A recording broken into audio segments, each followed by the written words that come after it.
Welcome back, everybody. This is Kenny, and we are not at the Healing Homestead. We are at a undisclosed fishing location. What do you got there? Crappie and a bass. Oh, nice. The trick is to being a good fisherman is to go places that other people won't go. And so we got this private place. It's been a friend of our family.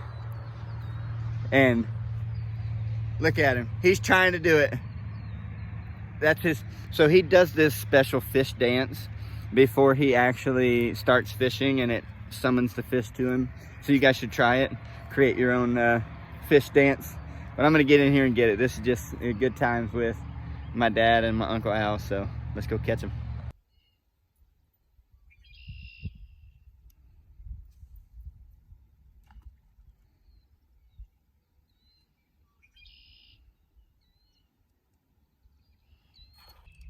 So this is one of the cool things about having access to this place where we're fishing now, is that there's like 9 different strip pits.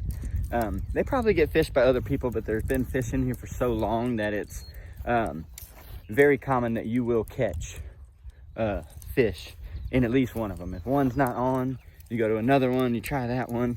I mean, this is how we catch fish, and it's kind of like a legacy that my dad has built, where he does fish fries every year or so, a couple times a year, whenever he can. And it's fun. It's a good time. We always joke back and forth, like, who's gonna catch the most, who's gonna catch the biggest, and just see who can kind of talk up their game the most.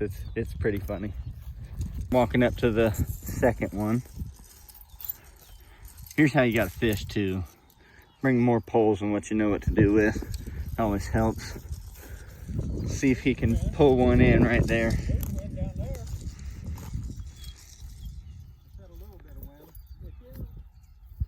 Coming up and it's coming. You just ain't there yet. Oh, I'm sorry, son. You got the camera? My dad's in dancing mode today. He's fishing, so he's happy. I'd say so far we're doing okay. We've been here for a couple hours and we got a few in there. My uncle's been slaying the crappie. Me and my dad and all of us been catching some bass, but this is definitely a fun time I will remember and hold on to. Spending time with my dad for many years to come. So it's a full day trip. Usually we drive down, it's a couple hours, and then we stay down for at least half a day, but it's definitely worth the investment of time that I get with my family, my loved ones.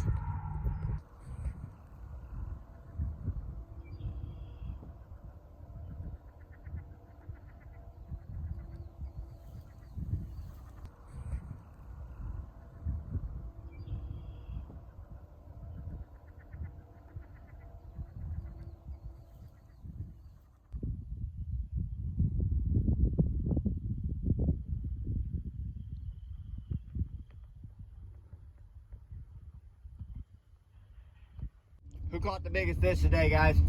I think you did, or I don't know. Hey, come on, man. Wasn't me. Was it me, Dad, or was it you? I caught the biggest crappie today, though. You got the only crappie. That's no fair. 4 crappie. Okay, so we made it back from fishing. It's somewhere near like 3 o'clock in the afternoon. We left here, I think, about 5 in the morning. So it's been all day. We did very good.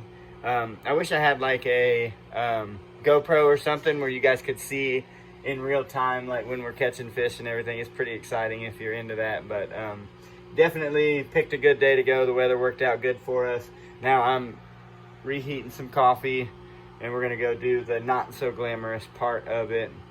But now there's a new aspect to it. It used to be we would clean fish and we'd have all these leftover guts and stuff from the fish, and we wouldn't know what to do with them, so we would end up usually just chucking them in the trash and, you know, not really having a purpose for them. So now we're going to be doing a fish emulsion, like we've learned from David the Good and Flannel Farms, Brian over there. We're going to try that in our garden. We need to get some buckets so that we can, or 55-gallon drums that we can fill up. Because there's times when we catch enough fish in a year where we could probably fill one up and then just let that do its thing, and then we can put it on the garden as fertilizer. But I'm gonna try to get a camera going of us doing this. It's usually just coffee, playful chatter between me and my dad, and you know, just doing the, not, like I said, the dirty work of fishing, fish fries, that stuff. Some people like to catch and release for the purpose of not having to do this part, but we like eating fish, and like I said, it's like a family tradition that my dad has started that he enjoys a lot. And so it's a blessing to be able to do this with him and have these moments to share. And even though we get on each other's nerves sometimes doing it, and he has to live with the fact that I always catch the biggest fish. They usually catch more small ones, but so now essentially we just hand the fish over to the sushi guy, and he does his work, and then I do mine.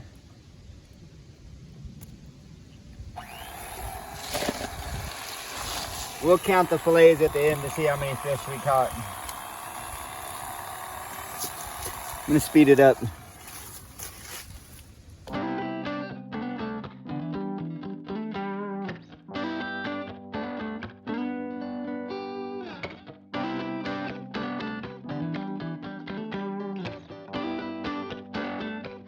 Okay, so I'm going to show you guys how my dad does it. He kind of goes down behind the gills, all the way down to the tail, but stops before he cuts it and then flips it over. And then you can see the fillet comes out like that. Or you'll see this one.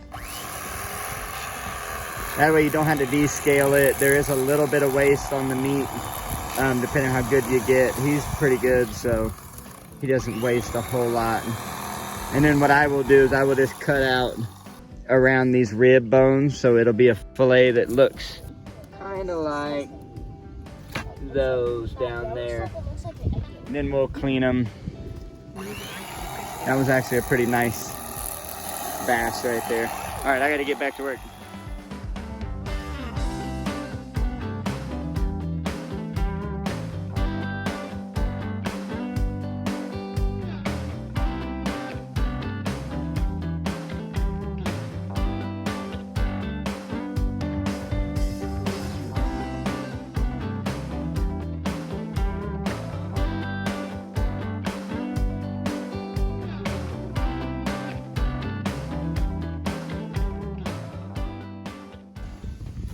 Okay, so we're done with that process. Now we take the fillets and we will further clean them, rinse them, make them beautiful, bag them, freeze them. That's pretty much it. All right, that's what we end up with. Nice flaky white meat. Fries up really nice. You can bake it. You can do just about anything. Saute it in a pan. We like to batter and fry. Very, very good. Oh yeah, we ended up how many? 41. 41. And we're done. I'm back at the homestead now. Showed you guys the good, the bad, and the ugly. And then next comes the better when the fish fry happens. You know, and I get to surprise my wife with this. Yeah. My wife is very easily pleased if I can bring her fish guts, and she's happy.